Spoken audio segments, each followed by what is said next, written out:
¿Cómo están?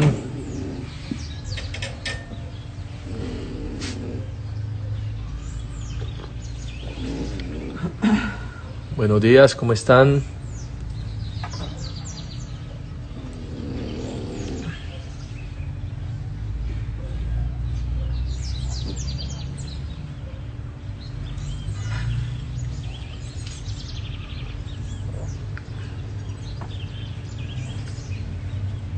¿Me escuchan bien? Sí.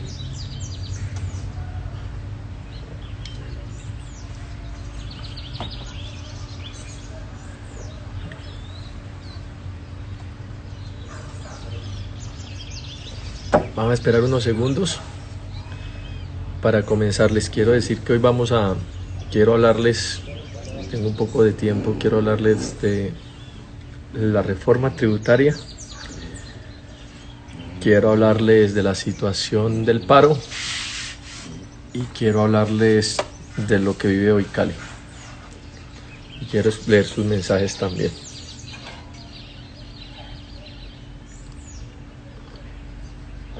Pronto va a ser un poquito larga, pero pues que nos quieran acompañar, nos pueden acompañar, y quienes no, intentaremos dejarlo guardado aquí para que lo puedan ver en cualquier momento.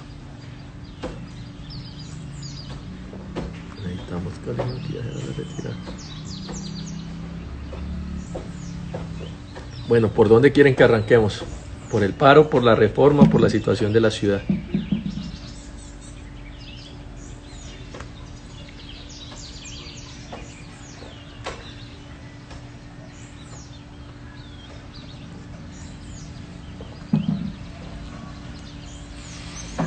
Bueno, les voy a ir contando como siempre lo trato de hacer. Bueno, reforma. Les voy a ir contando como siempre lo intento de hacer.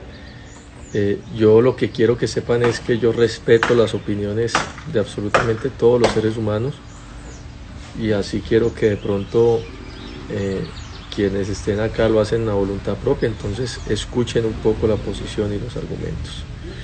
Varios elementos. Comencemos con la reforma tributaria. Lo primero de la reforma tributaria que voy a decir es que la reforma que presentaron ante el Congreso de la República es nefasta para nuestro país. Y es nefasta por la situación actual, es nefasta por la pobreza que hay en nuestro país, y es nefasta porque de alguna manera venimos de una pandemia que ha dejado en crisis a la mayoría de los colombianos.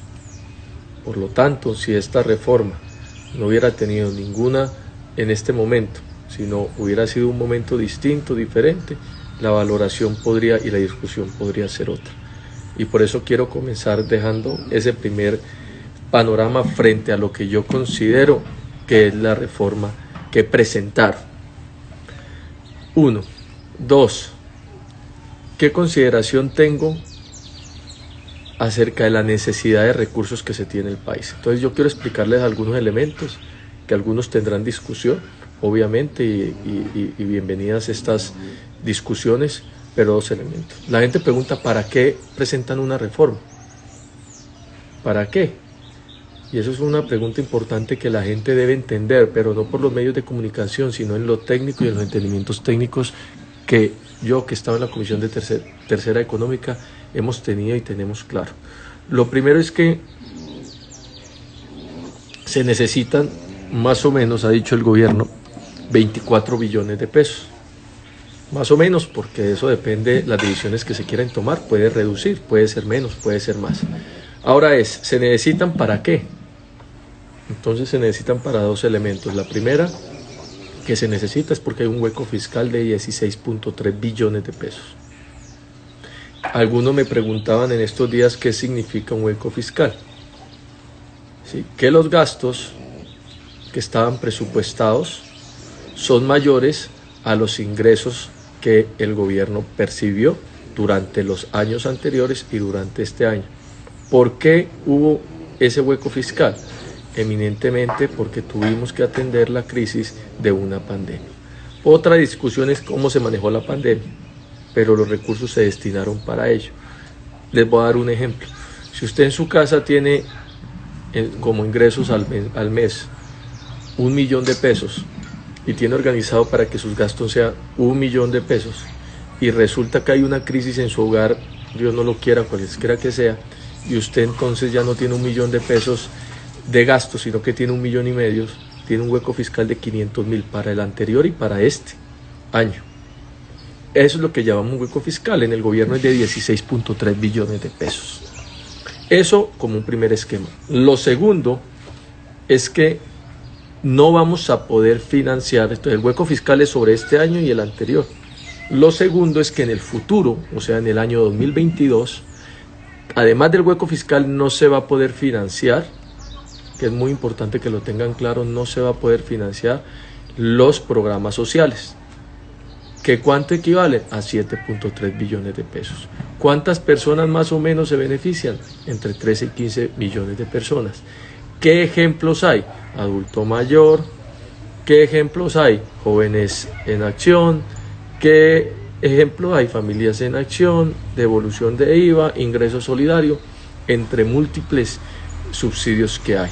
Entonces, entre el hueco fiscal, que son 16 billones, y los subsidios que van a dejar, se necesitan 24 billones de pesos para recaudar. Hasta ahí, digamos, más o menos es la situación. Claro que los gastos, que por qué no. Entonces, ahora viene la segunda discusión. ¿Cómo recaudamos esos recursos? Ya tenemos claro que se necesitan los recursos.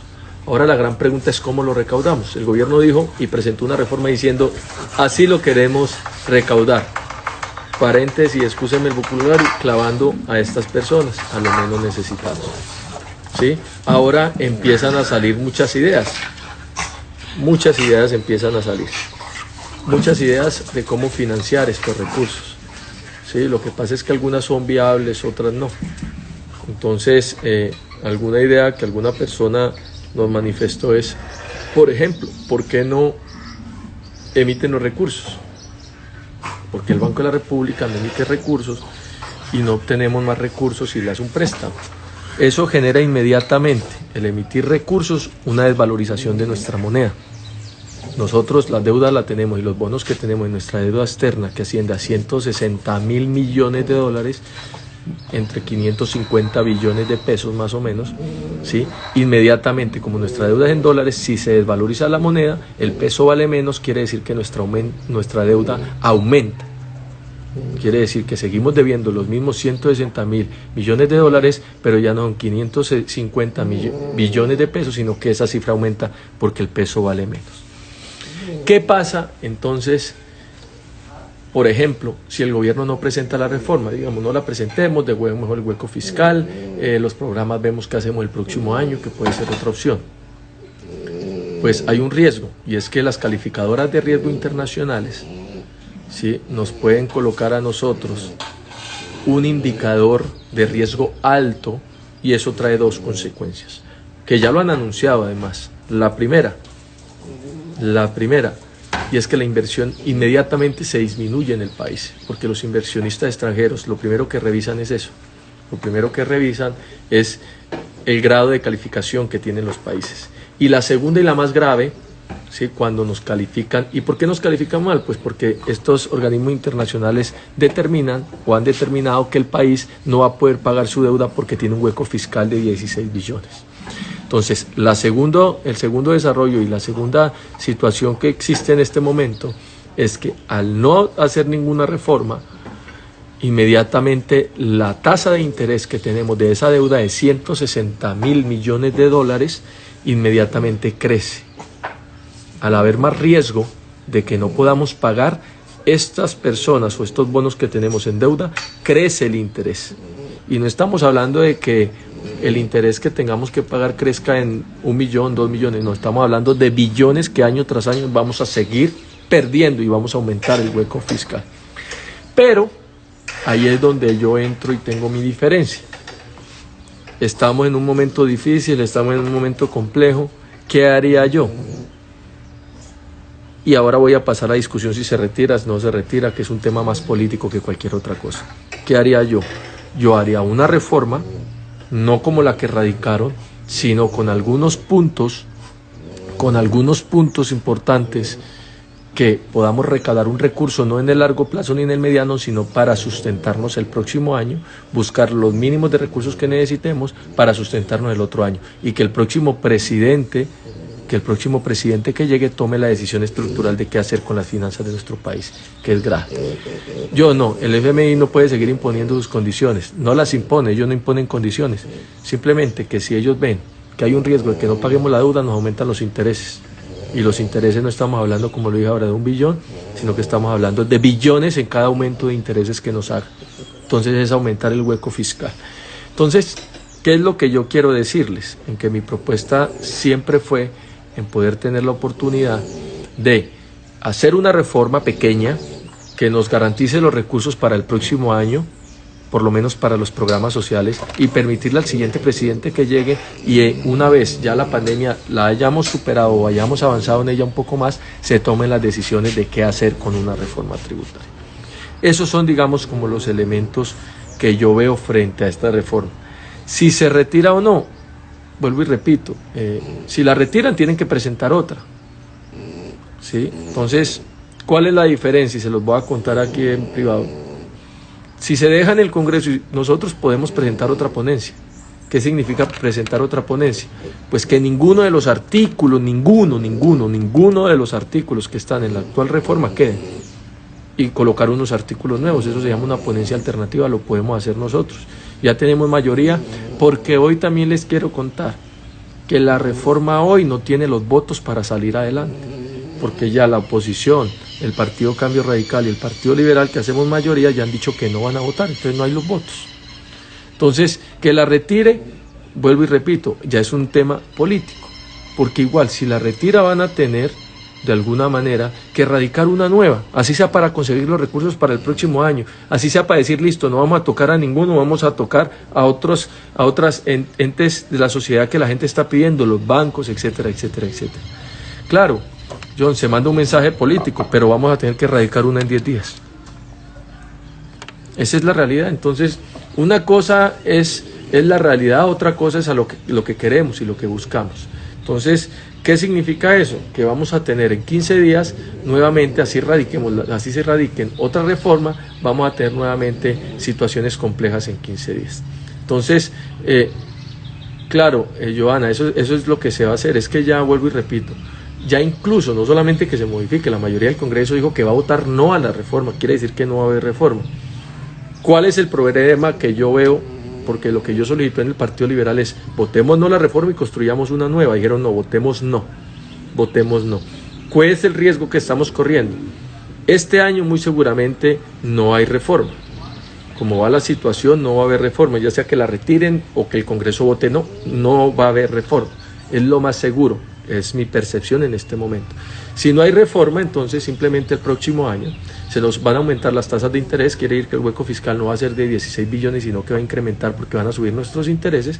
Y lo segundo es que no van a haber más programas sociales, no van a haber apoyos a los jóvenes en acción, adultos mayores, ningún programa social, se acaba absolutamente todo. John, y que retiren o no la reforma, que ese es el segundo tema que voy a hablar ahora, no es justificación para que los bandidos en esta ciudad tengan la ciudad como la tienen. Y defiendo la protesta pacífica. Pero eso lo vamos a hablar ahora. Entonces, para que vamos a concluir en el esquema de la reforma, para que vamos nosotros concluyendo. No va a haber reforma, en mi concepto, debería haber una reforma que no golpee a los menos necesitados ni a la clase media, sino que busquemos los recursos mínimos para poder atender el próximo año, por lo menos en los programas sociales, que se hubiera podido hacer modificando la que actualmente está. Pero no va a haber reforma, entonces el próximo año no habrán recursos para programas sociales. El presidente, ¿qué es lo que veo que está haciendo? Simplemente echándole la responsabilidad al Congreso y diciendo, ustedes votan no, el otro año ustedes son responsables de que no haya plata para programas sociales. Eso, digamos, en cuanto a la reforma. No sé si hay alguna pregunta técnica frente a la reforma, porque ya lo político lo podemos ir discutiendo más adelante. Claro, Andrés, esa es la idea.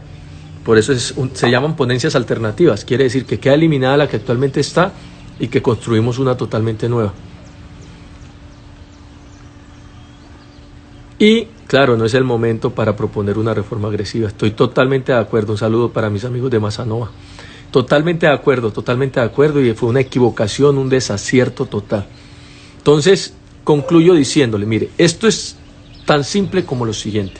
Nos pusimos de acuerdo, y se lo dije al presidente Gaviria, nos pusimos de acuerdo en lo más difícil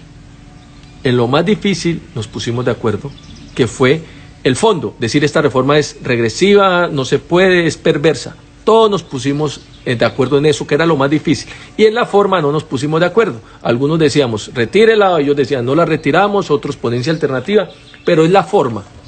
Entonces, bueno, muchas veces la forma se vuelve más importante para algunos que el mismo fondo. ¿Por qué no, Julián, hola? ¿Por qué le tienen tanto miedo a tocar en los bancos? Bueno, te quiero contar, Julián, que en el 2019... en la ley de 2018, en la ley de 2019, perdón, la ley de financiamiento que hicimos, se le colocó un impuesto a los bancos y recaudamos 1 billón de pesos solamente a los bancos. O sea, no es que tengamos miedo, sí hemos tomado decisiones, a pesar de que el gobierno muchas veces no ha estado de acuerdo y el Congreso le impuso. Existe hoy un impuesto solamente a los bancos. Le incrementamos la renta y pagan 1 billón anual más. ¿Que podrían pagar más? Sí. ¿Que hay otros sectores? Sí. ¿Que hay que hacer una reforma? En mi forma de ver, sí. Clavando a quienes, a los que más tienen, que aporten por este año. Incluso, mire, no solamente es un tema de discusión.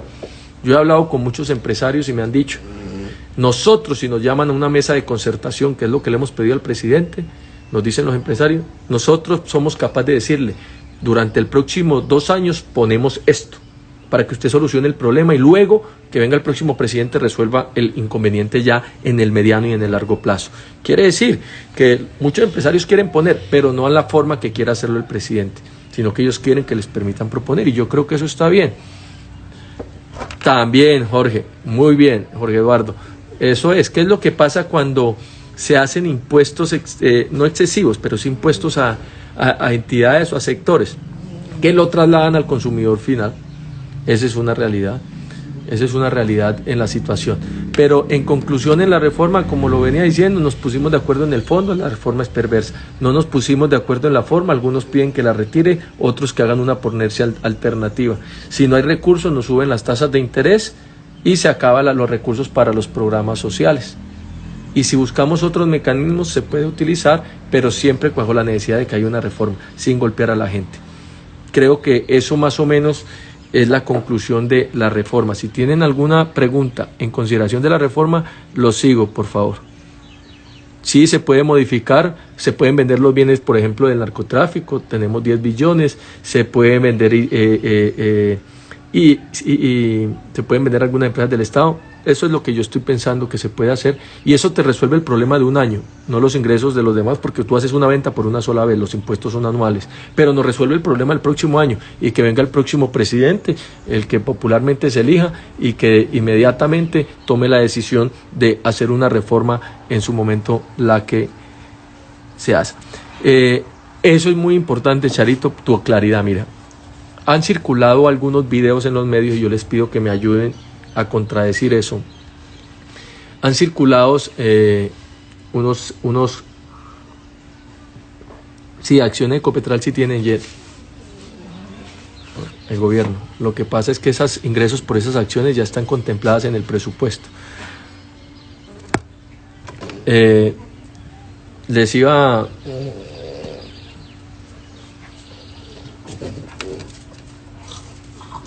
para estar en tu vida. Entonces, respecto a la reforma, creo que hay varias consideraciones que pueden tener. Creo que en el fondo estamos de acuerdo, como lo dije. Sectores considerados que querían apoyar más en el recaudo con impuestos. El sector bancario, evidentemente, el sector minero y aquellos que tengan grandes exenciones. Venta de bienes que no le generan nada al Estado. Creo que con eso podemos salir por lo menos durante los próximos 2 años. Y luego sí, el país va a requerir una reforma estructural. Sí, pero no es el momento. Así tal cual como lo estamos. Sí, total, en otros países, gran fuente de ingresos. No solamente de alto contenido de azúcar, Carlos, sino que yo sí estoy pensando, ya voy para allá, María, gracias. Yo estoy pensando que se debe hacer es una política saludable, no solamente para las bebidas azucaradas, sino que yo les he dicho a ellos que debemos hacer una política para embutidos, comidas rápidas, todo lo que haga daño, un poco más. Entonces vuelvo a que le estaba diciendo, mire, hay muchos rumores que se dijo que la reforma ya se iba a votar y ya se había votado. Esos videos que están en la reforma son videos de la pasada reforma que votamos no, son de la pasada reforma que los liberales votamos también no. Y son de la pasada reforma porque esta reforma ni siquiera se ha empezado a discutir. Yo soy coordinador ponente. El lunes apenas empezamos la discusión. Este lunes, y eso se puede demorar 15, 20 días. Y ojo, la facultad de retirarlo no es del gobierno, no nuestra. Si a nosotros nos radican un proyecto de ley, es nuestra obligación estudiarlo y votarlo. Entonces, esos videos son falsos y les pido que nos ayuden a desmentirlos. Son falsos, totalmente falsos. No se ha votado. Colocarle impuesto a los pensionados, no estoy de acuerdo. No estoy de acuerdo en colocarle impuesto a los pensionados. El problema es la evasión, sí, en eso los recursos del Estado han venido incrementando. No es una pelea fácil, pero los recursos del Estado respecto al año anteriores han venido aumentando en la evasión. Milton, pero un saludo, mi querido Milton Castrillón, pero la reforma sí la van a pasar con unas modificaciones. No sé, no estoy tan seguro de eso, Milton, porque hay 3 partidos que han dicho no a la reforma y votar no es una alternativa, no es una modificatoria, es no a la reforma. Cambio Radical, Partido Liberal y la oposición. Entonces no sé, me deja mis dudas, pero obviamente debemos esperar. Nosotros somos disciplinados y como Partido Liberal votaremos no a la reforma. Mi doctor, ¿por qué no propone una ley que permita subastar vehículos que están en patios para que pierdan los recursos? Interesante. Urbano, gracias, lo tendré en cuenta. El problema de la evasión, impuesto a los pensionados, el fondo es que pagamos sobrecosto a todo, en el fondo nuestra falta de recursos. Mire, Harrison, pagar el derroche y los malos manejos del tal, con respecto al del congresista elegido por el pueblo, tal, ya Harrison, hemos tomado la decisión de votar no a la reforma. En el fondo pagamos sobrecosto, nuestra falta de recursos. Denme un segundo. Bueno, representante, ¿por qué no le cobran impuesto a los negocios que se hacen en paraísos fiscales? No, es que si son paraísos fiscales son otros países. Ahí lo que se hacen, Harrison, son acuerdos de colaboración. Algunos países lo aceptan, otros no, porque es otro país, no podemos involucrarnos nosotros. Si ustedes me preguntan a mí,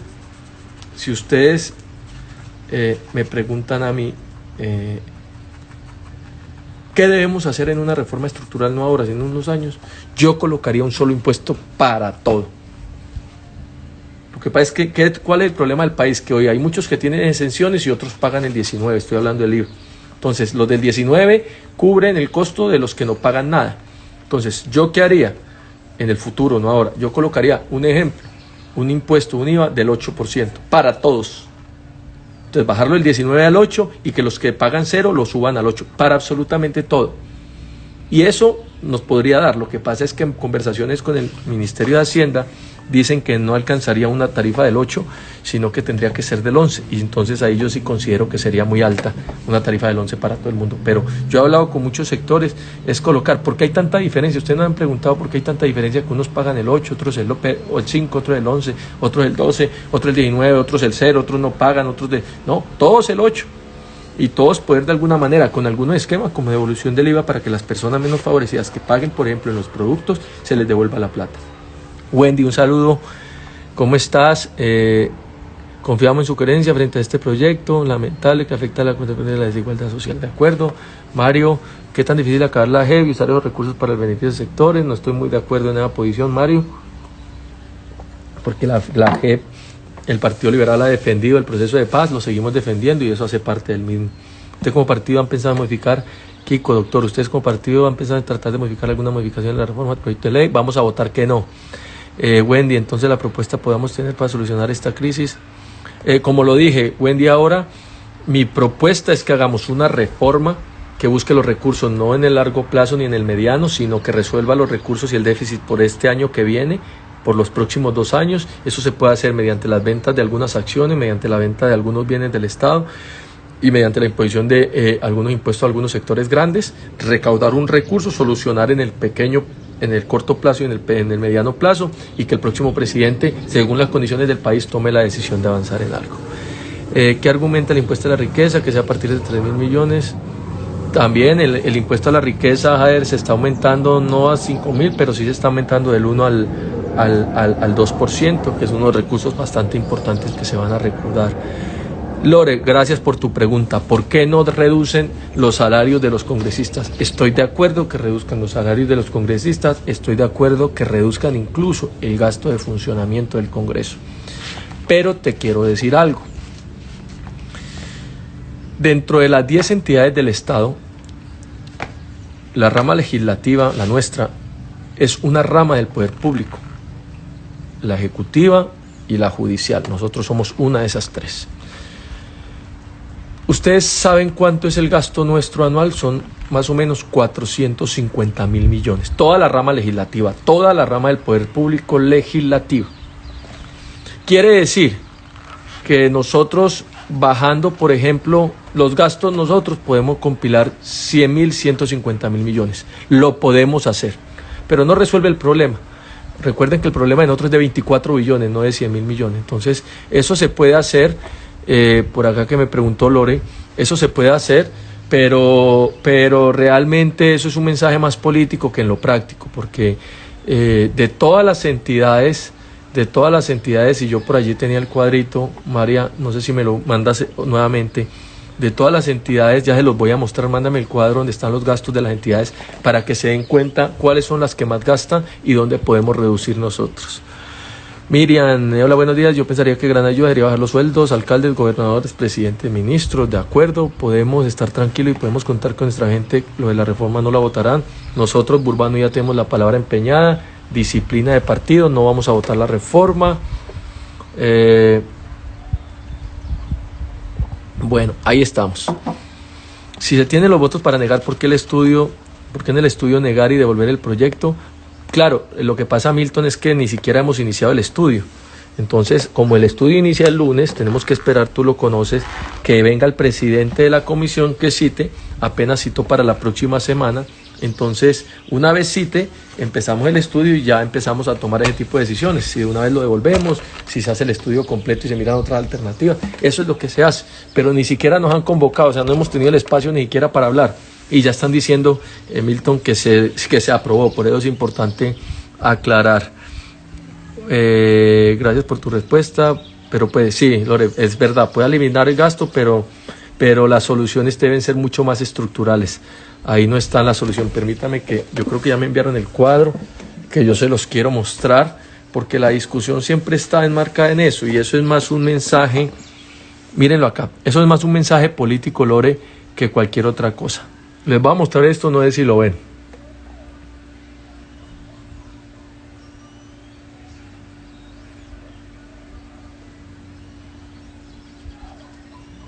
Se los voy a leer entonces.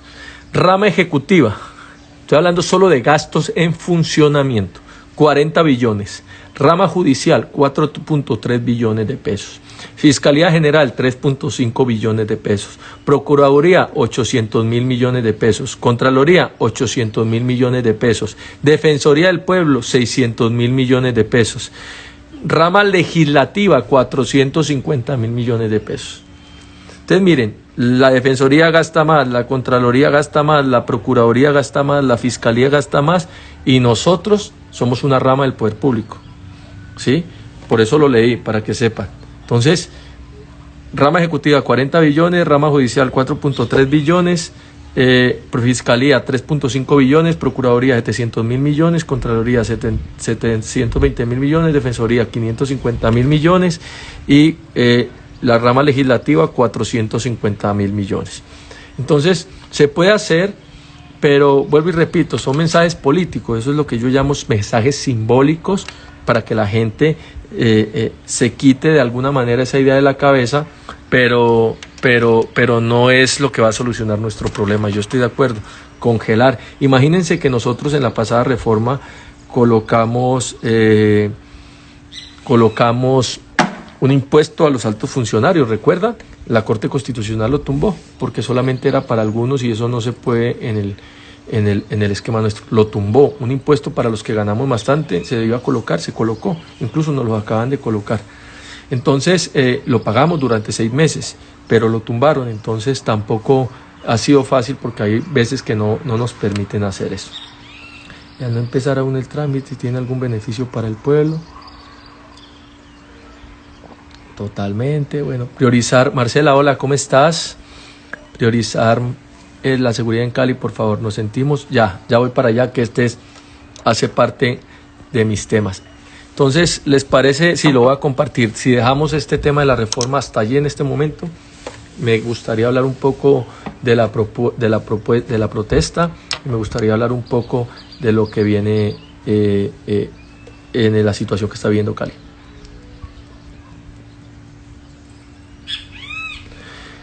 Y hacemos un tema de preguntas generales, ¿le parece? Entonces, protesta pacífica, bienvenida, la defiendo, la comparto, derecho fundamental, lo he hecho, he acompañado, sector magisterio, SUTEP, etcétera, etcétera, pero me parece lamentable, se los quiero decir, en lo que terminó, que no lo hacen los de la protesta pacífica, evidentemente, en los hechos de vandalismo que han terminado esta situación del día de la protesta, que fue el día miércoles.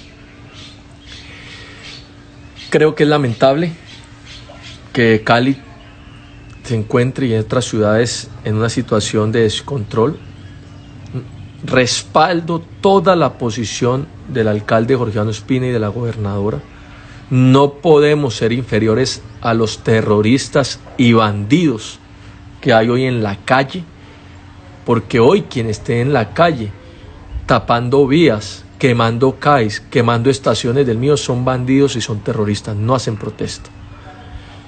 Y eso es importante que lo dejemos muy claro, porque no podemos esconder a estos bandidos detrás de aquellos que sí están pidiendo de manera pacífica cambios en nuestro país. Pero la protesta terminó el día miércoles.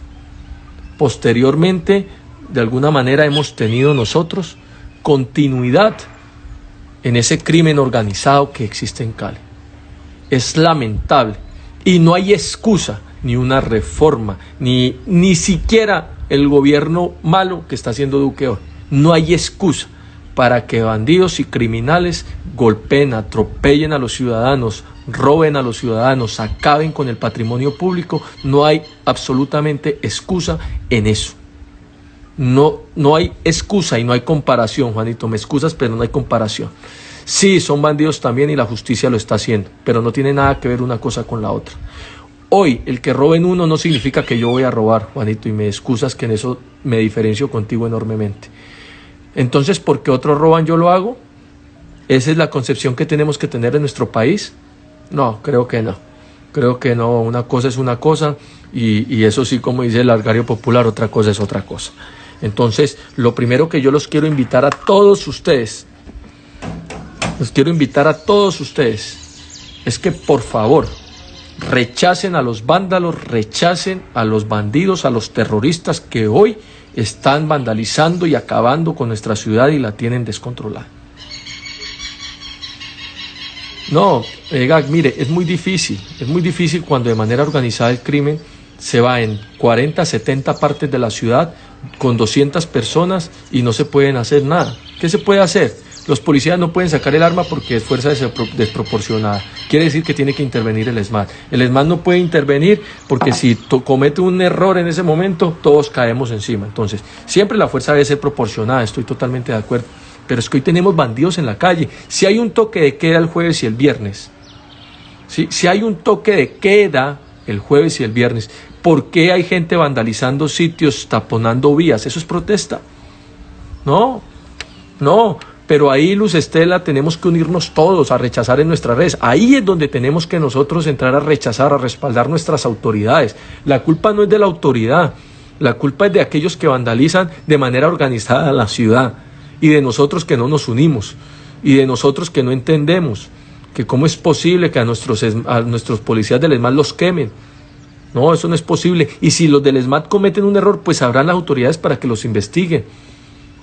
Claro que sí, pero no es justo, no es justo que Urbano, mira tu local, Pantano, miles de ciudadanos. No es justo tampoco que el ciudadano de manera repentina, porque aquí pasa lo del vivo bobo, salga a robar y salga a entrar a robar y hoy tenga que regresar las cosas. Eso es robo, eso es ser bandido en esta ciudad y eso no lo podemos permitir y tenemos que ir con toda, absolutamente con toda. Ayer hablamos con el alcalde, toda la fuerza pública en la calle. Hay más de 1.700 armados, uniformados más en Cali solo por esta situación. Solo por esta situación. Y creo que eso no es justo. Y por eso lo que les quiero pedir a todos los que me acompañan acá, que salgamos al unísono a nosotros pedirle a esos bandidos que dejen la ciudad en paz, a rechazar los actos vandálicos y también quiero pedirles que respaldemos a nuestra fuerza pública, que la respaldemos a los policías, que los respaldemos y también que les digamos que si alguno de ellos comete un error, estarán las autoridades para poder hacerlo pagar. Pero hoy necesitamos fuerza pública con autoridad, necesitamos todas las autoridades legitimadas por todos y cada uno de ustedes. Es necesario implementar, entonces eso nos amerita también, y eso uniendo los dos temas, nuestra ciudad, nuestra situación y la situación que vive Cali.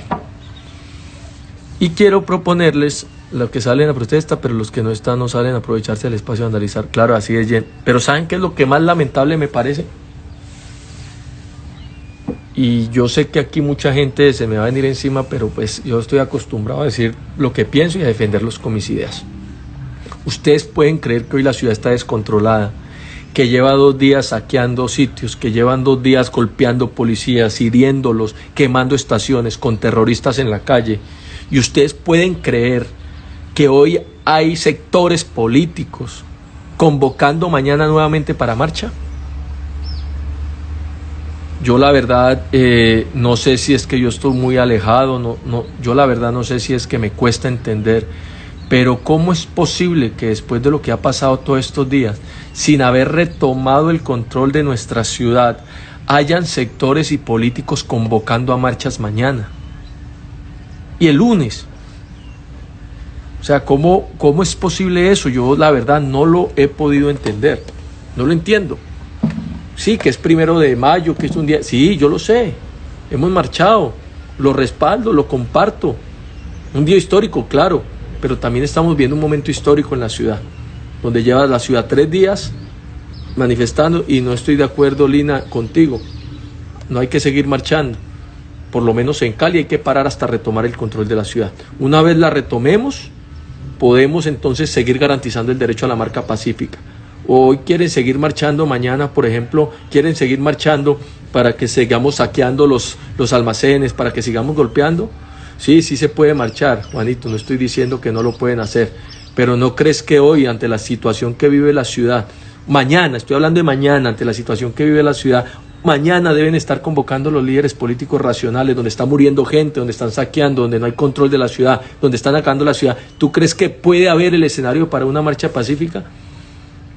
Yo la verdad considero que no es el escenario para una marcha pacífica.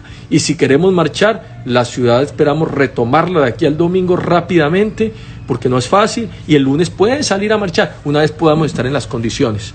Pero no podemos marchar si hoy a ustedes mismos que quieren salir a marchar no puede haber una garantía de que el derecho constitucional que tenemos los que queremos salir a marchar se nos respete, que es marchar pacíficamente. Nadie les puede garantizar eso, porque hoy está la ciudad descontrolada, hay bandidos en la calle y están quemando absolutamente todo. Quien lo haga va a salir a exponerse a que estos terroristas que están en la calle los golpeen o que se vean involucrados en un enfrentamiento o que ellos se aprovechen de la multitud para hacer daño porque se infiltran y porque hacen daño. Muchos sí, muchos prefieren morir eso, pero otros no. Y creo que también es lamentable que salgan a hacer una marcha sin los elementos de bioseguridad. Creo que es lamentable que salgan a hacer una marcha sin cumplir los protocolos de bioseguridad. Claro, los médicos son los que tendrán el día de mañana que salir en las camas UCI a defender a la gente que llega ya en el próximo pico que va a llegar en 15 días. Claro que se puede marchar. ¿Por qué no podemos marchar a distancia? ¿Por qué no podemos marchar con protocolos de seguridad? No, eso no se puede hacer. Solo pedimos derecho, pero no cumplimos con nuestras obligaciones.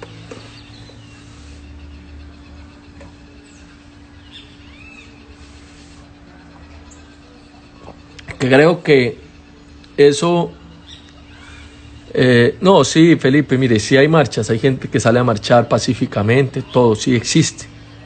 Pero sí también es una realidad que hoy se aprovechan de las marchas para poder salir a marchar. Eso no quiere decir que tengamos que acabar con el derecho, eso no se puede ni reglamentar, hay que dejarlo como es, el derecho a la protesta pacífica. Eso no se podrá terminar porque eso es importante en una democracia, es fundamental el derecho a la protesta, pero créanme que hoy no hay condiciones para que se haga una marcha mañana. Y tuve discusiones con senadores y representantes que están convocando de manera irresponsable y los hago a ellos responsables de lo que le pueda seguir sucediendo a esta ciudad el día de mañana. Si quieren marchar, permitamos que las autoridades retomen el control de nuestra ciudad y el día de mañana, con los permisos necesarios, salgan a marchar y yo los acompaño. Con los protocolos de bioseguridad cumpliéndolos, pero no lo hagan cuando la ciudad todavía está fuera de control. No lo hagan. No lo hagan. Claro, mucho mejor, Calelillo, mucho mejor. Si lo hacen con distanciamiento, se ve más grande la marcha.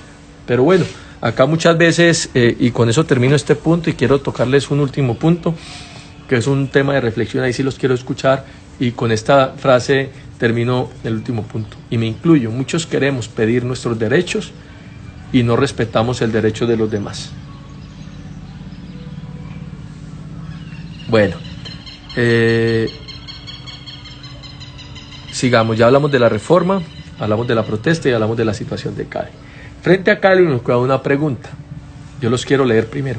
¿Qué piensan ustedes acerca de la estatua de Sebastián de Belalcázar? Primero, de la acción de tumbarla, ¿qué piensan? Yo los voy a leer, por favor.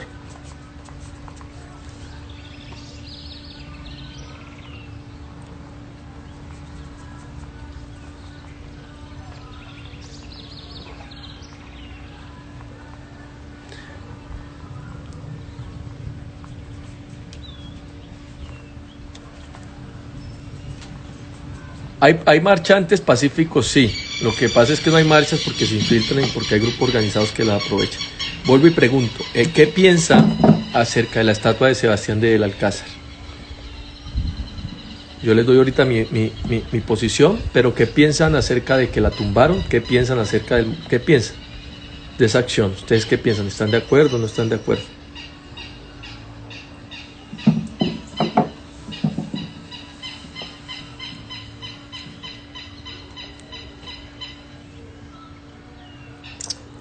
Era turística, dice Carlos, pero jamás nos representó. Debieron escuchar cuando propuso reubicarla y proponer un museo de otro lugar donde haga parte de la historia. Sergio Quijano. Sergio, te lamento decirlo que eso lo dijimos nosotros, pero ya te cuento eso. Es parte de nuestra historia, pero no debe ser dañada la ciudad de esta manera. Creo que la mayoría de caleños sabían quién es él. La forma de pronto no fue la ideal. No representa la identidad. De acuerdo, estamos en un país libre. Es algo simbólico de Cali, pero dependiendo de cómo fue Sebastián criminal, no me parece algo bueno de importancia. Es una reivindicación a la memoria por parte de los pueblos indígenas, apoyo total, ya que tenemos que volver a replantear sobre los héroes de la patria. Yo pienso que no era la manera de destruirla. No se comparte porque lo que sea, los resguardos indígenas tienen su territorio y la estatua de los caleños. La acción de tumbarla estuvo mal, pero ya es hora de cambiar los monumentos actuales. Si deben ser inconformismo histórico que tienen las comunidades indígenas, independientemente de lo que represente, es vandalismo y no fue lo correcto. No soy de Cali, pero me dolió mucho cuando vi esa imagen. Es flagrante atentado contra los bienes del Estado. Yo no estoy de acuerdo con el vandalismo. Es lamentable el acto, pero también tienen un mensaje de tanta falta de abandono del Estado, de historia de muchos que conocen. Totalmente de acuerdo, vandalismo que no representa al pueblo que la marcha pacíficamente. No creo que represente, sin embargo, es un activo de la ciudad, sin embargo. Es una forma de llamar la atención del vandalismo. Bueno. Ahora, otra pregunta. No me gustó, hubiese habido personas mal comentarios del alcalde, incentivo que vuelvan, con todo respeto a la estatua, no comparto los hechos. Bueno, ahora, ¿qué harían ustedes?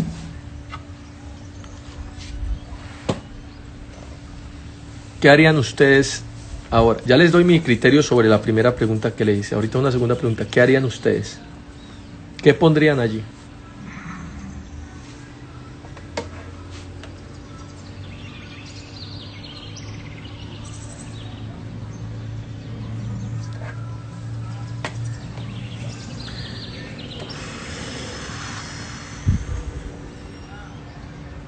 ¿Qué harían ustedes? ¿Qué pondrían allí? ¿Vuelven a ponerla? ¿Qué harían? Yo ya les doy mi contexto general. Bernal, procede como se hizo, lo único que genera es más división. Proceder como se hizo. Consenso ciudadano, dice Jade. Deberíamos poner los deportistas que nos han representado. ¿A quién ponemos ahí? ¿A Mario Yepes? ¿A Orlando Duque? Yero Anto. Aunque nos representan, no deberían tener vandalismo. ¿Dónde estará Mario y dónde estará Orlando que no se han conectado? Ellos siempre nos acompañan.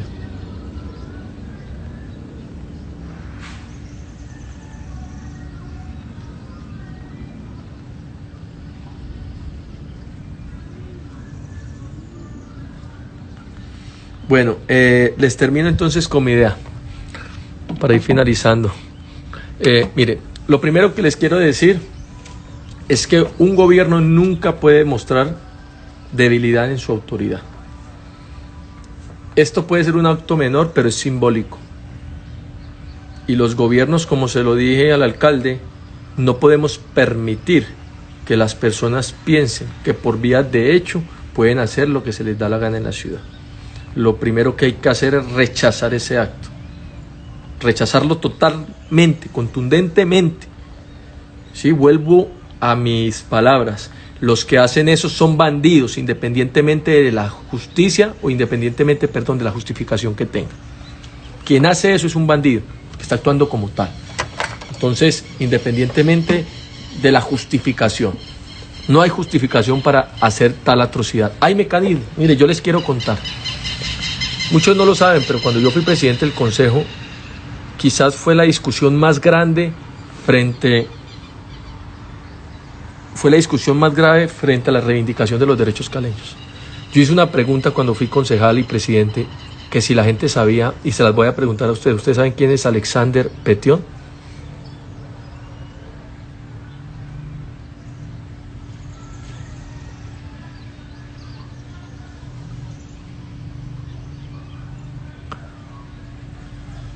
¿Saben quién es Alexander Petion? Me responden no, o sí, tal ahí. Bueno, pues les quiero contar que este personaje nunca apareció en la historia de nuestro país. Nunca. Nunca.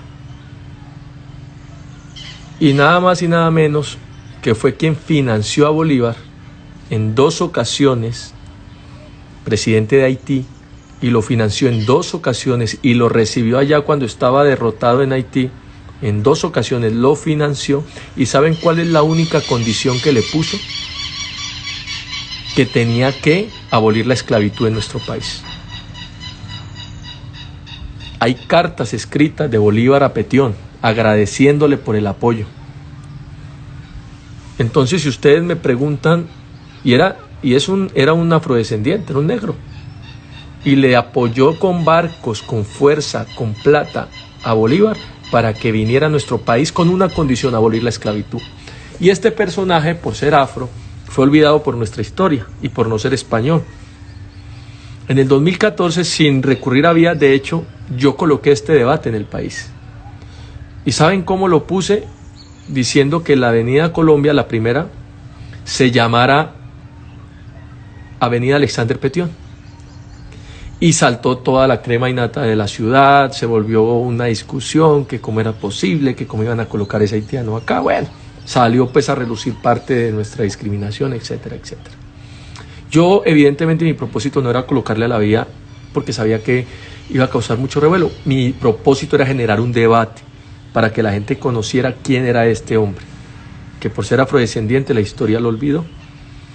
Y hoy quiero que vayan y caminen por el paseo de la Avenida Colombia, ¿sí?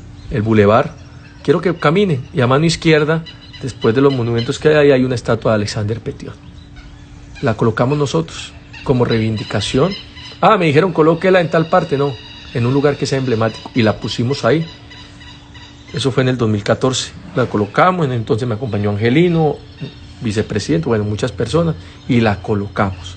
¿Qué les quiero dar con este ejemplo? Que a nuestra ciudad le hace falta reivindicación de derechos, pero esa no es la forma de hacerlo. Esa no es la forma de hacerlo. ¿Yo qué haría? Colocaría a Sebastián de Belalcázar nuevamente. Yo colocaría a Sebastián de Belalcázar nuevamente y comenzaría un proceso popular para preguntarle a los caleños si quiere que se cambie o no esa estatua y si qué quieren que coloquemos en cambio de la estatua que está ahí. ¿Por qué lo haría de esa manera? Porque los mensajes políticos de autoridad son muy importantes y lo primero que tenemos que demostrar a estos bandidos es que no se salieron con la suya. Yo lo colocaría y no comparto que esté ahí. Ojo, no comparto que esté ahí.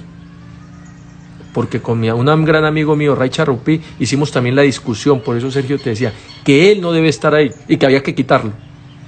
Pero yo tengo que dar un mensaje de autoridad y mi mensaje de autoridad es colocarlo para que la gente sepa que aquí manda el gobierno, no mandan los bandidos. Y de ahí en adelante, rápidamente, inicio un proceso preguntándole a los caleños, a la caleñidad, si quiere o no cambiarlo y que sean ustedes los que decidan. Eso es lo que yo haría, ¿sí? Y eso se lo manifesté ayer al alcalde. Y vuelvo y repito, toda la autoridad hoy la respeto y la defiendo, pero es mi posición. Y le está hablando a alguien que no comparte que ahí esté, pero no por ahora, sino hace mucho tiempo, pero que no comparte los hechos vandálicos y que no comparte, tenemos que tener autoridad. El alcalde tiene clara mi posición, yo le pedí que lo revisara y poder colocarlo y hacer de alguna manera, una vez esté ahí puesta, decir, listo, si lo quieren cambiar ya es decisión de la caleñidad, tomemos la decisión, busquemos un mecanismo que llegue en propuesta y lo colocamos. Porque el mensaje también, en política hay algo que no se puede perder. En política hay algo que no se puede perder, ¿sí? Y es la autoridad y el repudio a las vías de hecho y a los actos vandálicos, ¿sí? Siempre que sea proporcionada la fuerza. ¿Cómo exigen derecho y diversidad y no respetamos un momento? De acuerdo, Ronnie, por eso hay que colocarlo, porque para algunos es válido, para otros no. Pero ya luego, posteriormente, sí se puede hacer un proceso para preguntarle a los caleños y que sea la mayoría que decida. Creo que eso se puede hacer. Bueno. El alcalde cómplice de los hechos vandálicos, no estoy de acuerdo en eso. Incluso, miren, el alcalde pidió al gobierno nacional el toque de queda a partir de la 1 ese día y no se lo autorizaron. Y lo tomó a partir de las 3 él. El gobierno dijo que no era necesario y él tomó la decisión del toque de queda. Decisión que apoyo y que respaldo totalmente. La hubiera tomado en el momento que lo hizo oportuno, si no la ciudad estuviera peor. Carolina Ciudad que tiene. Bueno, yo creo que esta conversación ha sido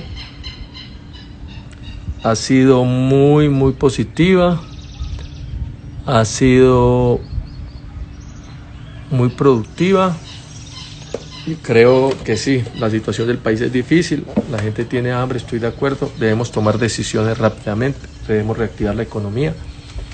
Tengan en cuenta que hoy que roban comercios, que todo lo que están haciendo, esa discusión entre ricos y pobres, empresarios, no debe haber. Miren, si no hay empresas no hay trabajadores, si no hay trabajadores no hay empresas. Esa es una discusión ya mandada a recoger, queridos amigos. Si acaban un local comercial y lo cierran, pierden 3 empleos. ¿Quién tiene empleo? El sector trabajador, o sea, más desempleo, más pobreza. Eso es una necesidad. Lo que hay que pedir es el respeto por las condiciones de la gente trabajadora. Pero esa pelea entre ricos y pobres, esa pelea entre empresarios y trabajadores no nos conduce y no nos lleva a nada. Entonces es importante que eso lo tengan claro. Hoy solamente con todo eso que hicieron, ¿sí? Cientos de empleos se van a terminar en Cali. Entonces no solamente pierde el empresario, no solamente pierde Pantano, que le acabaron su sitio de Cicla, un deportista que nos dio grandes reconocimientos. No solamente pierde él. ¿Saben también quién pierde? Los empleados que él tenía, porque si le toca cerrar, no hay más empleo para ellos. Alguna vez debemos pensar en las consecuencias de esos actos y algún día debemos ponernos a reflexionar todos. y todos tenemos que poner de nuestra parte.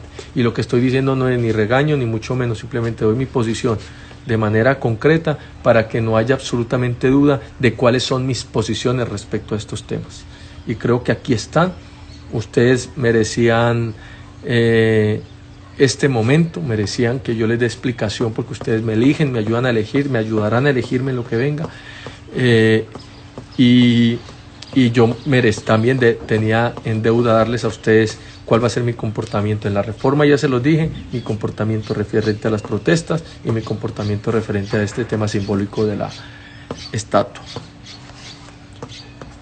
¿Alguna última pregunta? Estamos como en proposiciones finales. No sé si tienen alguna última pregunta. De cualquier otro tema rápidamente, porque ya me voy a despedir. 7 minutos quedan, listo. Entonces me despido. Mil gracias. Saludo a mi tío Capeto que estaba por ahí. Y un saludo a todos. Abrazo especial para todos y gracias.